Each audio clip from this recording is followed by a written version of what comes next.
close to rainy season. How you use and the carbon until the impact will be over. At the end of that, everyone says running wine typhoon days this year.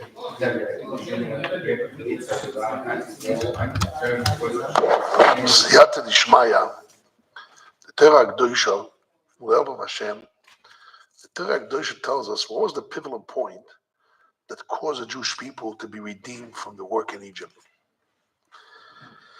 Vayi bayamim harabim hahem, was in those many days, Yomos Melech Mitzrayim, the king of Egypt, died.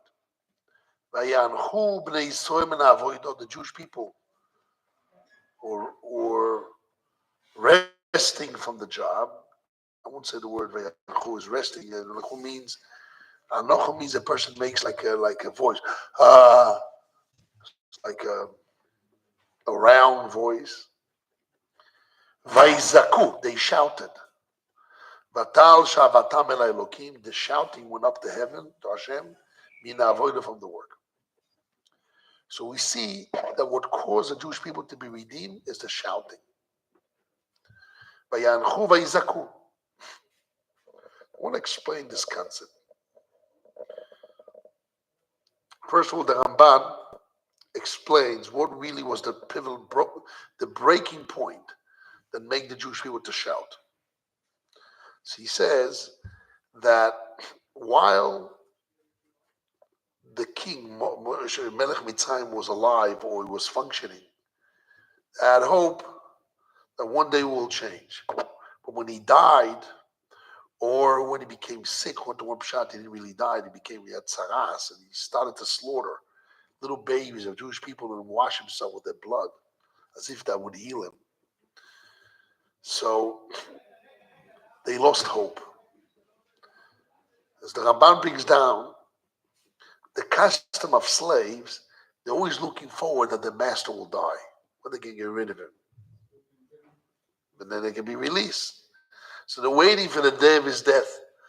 Somebody kills Beshoigeg, he has to go to a city called Ir Miklat, the sheltered city. So when the Kohen Gadol, the high priest, dies, he's released. So everybody's waiting for him to die. So the mothers of the Kohen Gadol used to give food, water, and bread to the inhabitants of the refugee city in order that people should not pray for the son to die. Everybody's praying for him to die. He will die early. So the normal way is when people are afflicted and have been oppressed by a king, they're waiting for his death. So when this guy will die, get rid of him. But here, when he died, he said this to continue being worse. So that broke them.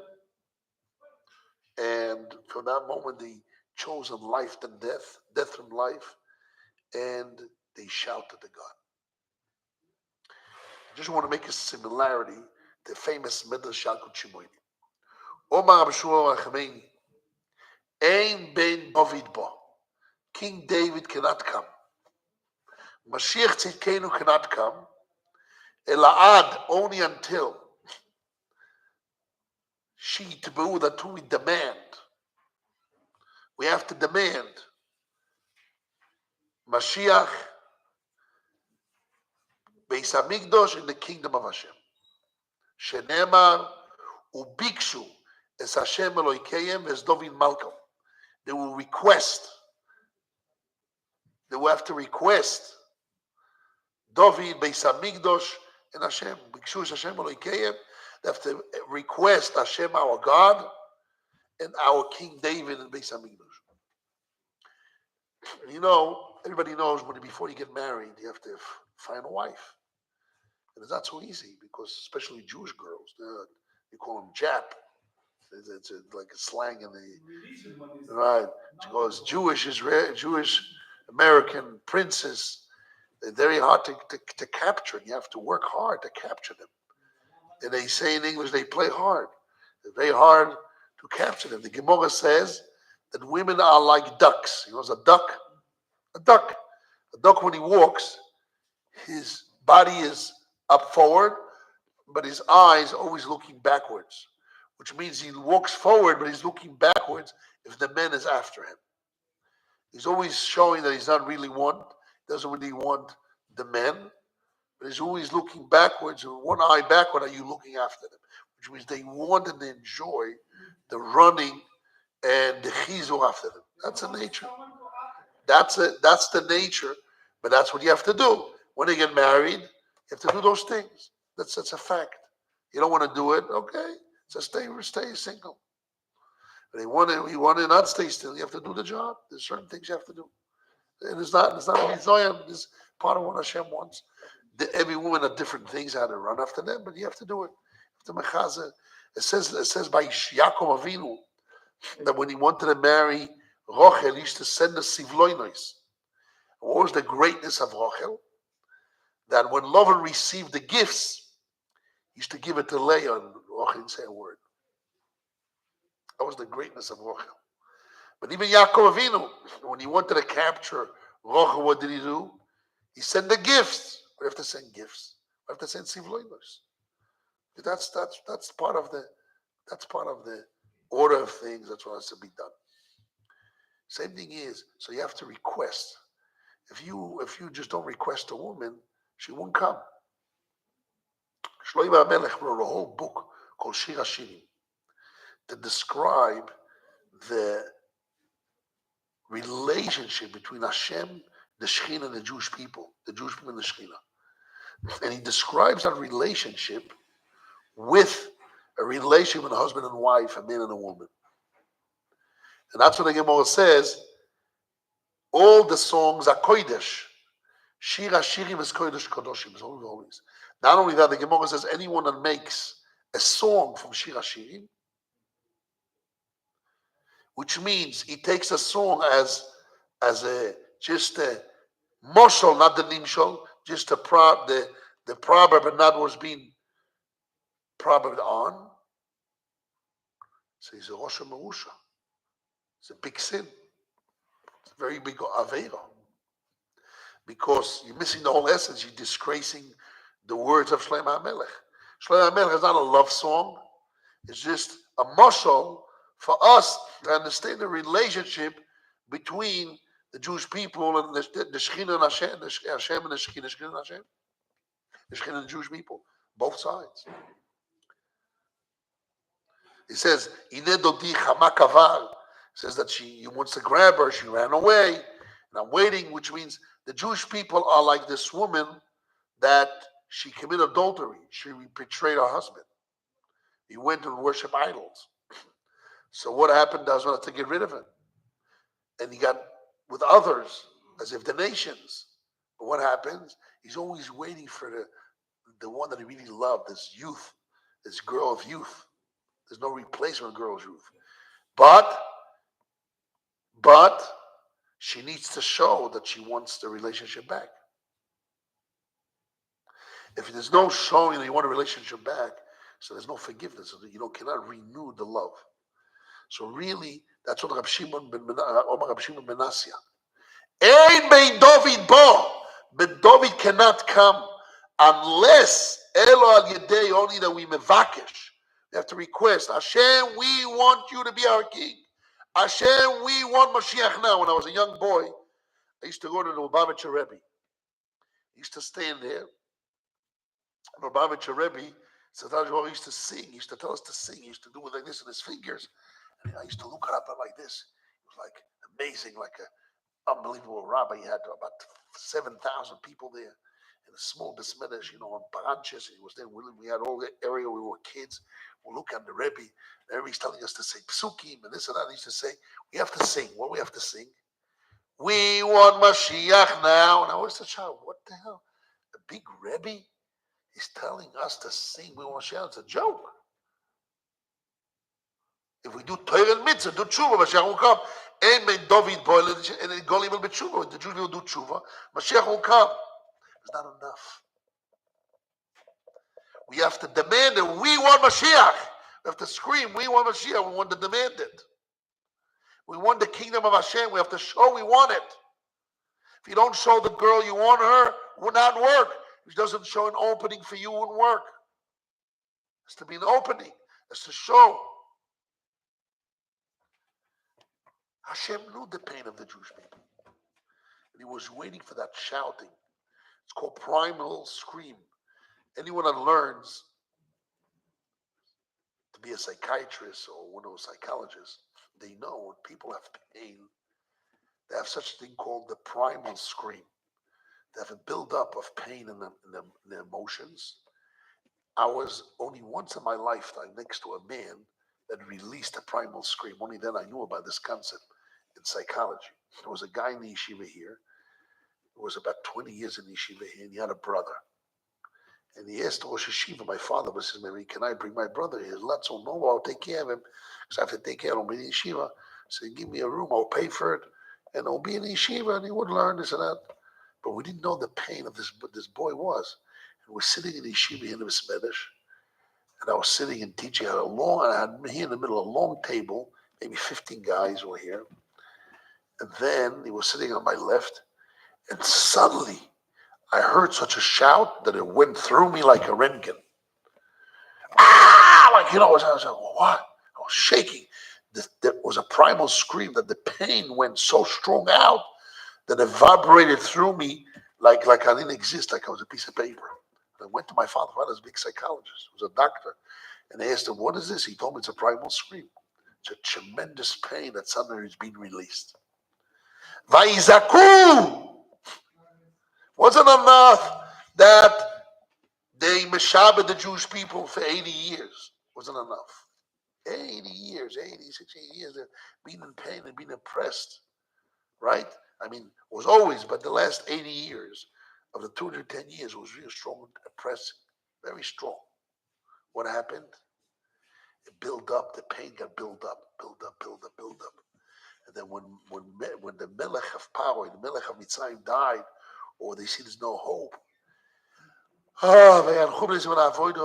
they released it like a sound of pain, and then what happened? They shouted. When they reached that point of shouting to Hashem, Hashem, help me!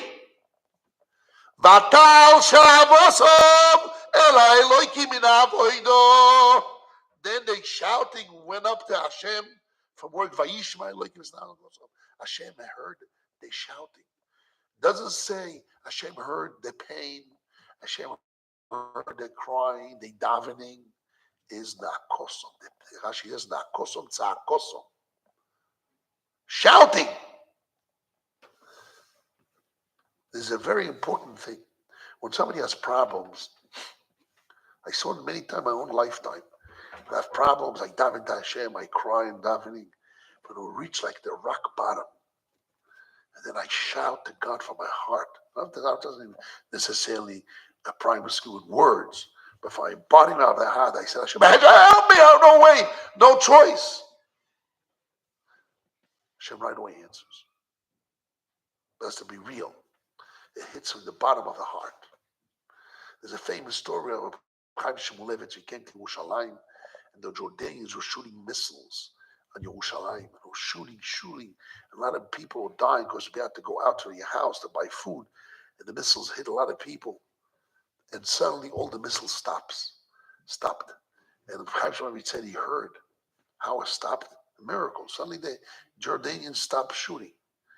And he heard was an almana, a woman, a widow, that she was his neighbor, and he heard her screaming, shouting, that it shook the windows of the whole building. And she was screaming to God, God, I don't have a husband. I'm all alone. I need to go buy food for my little children. Stop this bombing. She shouted so strong from the bottom of her heart. The Chaim Shmulevitz says HaKadosh Baruch Hu heard that primal scream, and right away the bombing stopped in Yerushalayim. This is real.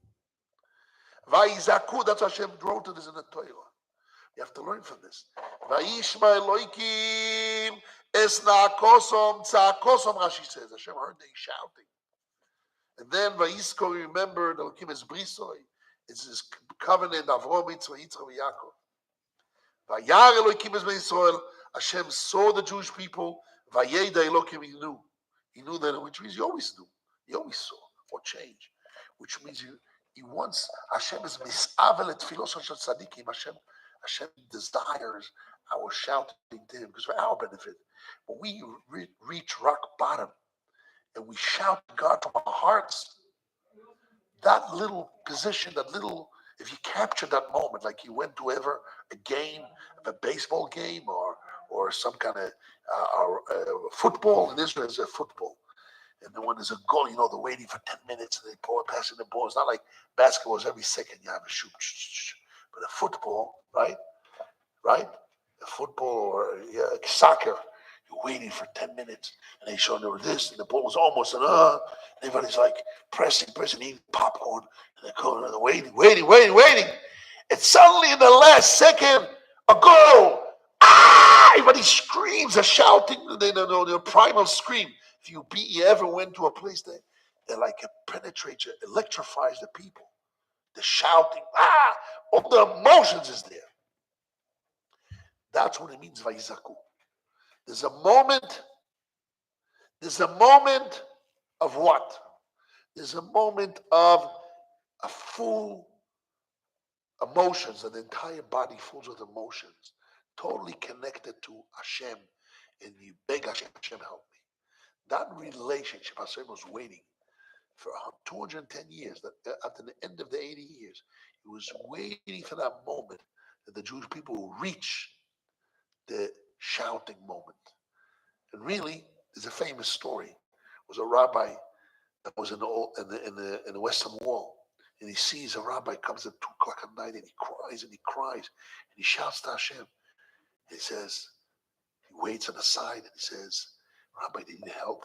He says, no, everything is great. He says, but why are you crying? Shouting so strong. He says, I'll tell you, I just came back from a wedding.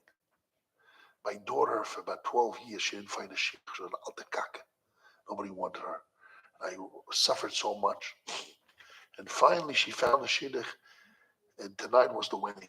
And I decided, what I have to come on? That Hashem has to press me to shout and connect to Hashem. I come on my own, and I will continue that connection with Hashem. And since she got engaged, he comes every night to the kotel, and he prays to Hashem, and he shouts from his heart, and he wants to preserve and to extend that feeling, that connection to Hashem. And that's what Hashem wants from us. And when we not totally connect to Hashem, Hashem brings us to a situation in life, and that's the whole point of our journey in the world is to come to a situation that we come unto Hashem and we connect to Hashem, and we learn from our experience of our life to connect to Hashem. And that's the beauty of our life. That's the beauty of our journey of our life. It's a beauty. If you understand that, your whole life becomes like a movie. You're not really, there is a reality. That's what makes you to shout from the bottom of your heart. You have to understand that's really what's the whole story is about. You have to connect to Hashem. If you connect to Hashem, you don't have to come to those stories. You have to connect to Hashem to the level of Ayizaku. You shine like a primal scream. It says in I think in Zechariah, in the Novi Zechariah, one of the small Nevi'im in the Terasa, it says there that will be in the days, Lo Rav Lalechem, in the future days, Mashiach will come, will be no hunger for bread. Velot Samal Amayim, no thirst to any water. Will be a thirst and hunger for bread and water. Kim Lidvar Hashem, only to the words of Hashem will be a thirst, be more connected. And then the Pasuk says, like the boys, Benois Tzion Titalafno, like the daughters of Zion that will faint. What does that mean? You ever saw women see like a very famous celebrity, celebrity man? They shout and they faint. That level of heights, of feeling all the whole emotions just overcome a person till he faints. That level, we're going to be connected to Hashem. The hunger and the thirst to Hashem will be so strong, like those women faint. They go to a basketball or football, goal! Like Vayizaku el Hashem constantly. Inei ami be'un Hashem be'ezar Hashem, Mashiach will come. When will we have a Mashiach? What we want Mashiach will be that position. Lo yrob lalechem, v'lo yitzom ol hamayim. Not hunger for bread and not thirst for water. Ki im lidvar Hashem, only to the words of Hashem. At what level? Like zaku. Lo yitzitalaf, not like fainting. Your body, the emotions can overcome the body. A person faints.